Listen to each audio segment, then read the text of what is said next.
Sutra number 11, Samadhipada. अनुभूत विषया समप्रमोषः स्मृतिः. अनुभूत विषया समप्रमोषः स्मृतिः. So what does the sutra mean? Smriti over here means memory.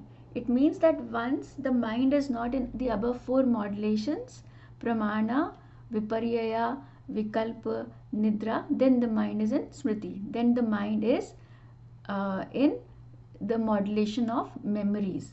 So what were the first four modulations? The first one was looking for proof, which is pramana.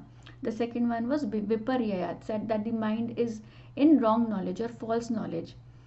And the third one is vikalpa, which is mind is in fantasy or fear. The fourth one was sleep.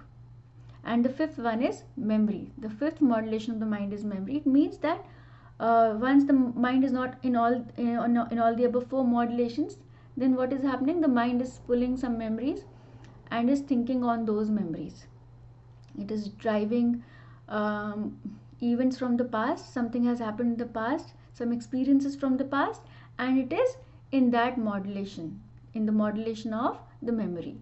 So this is the meaning of this sutra, and let's go to the next one. Namaste.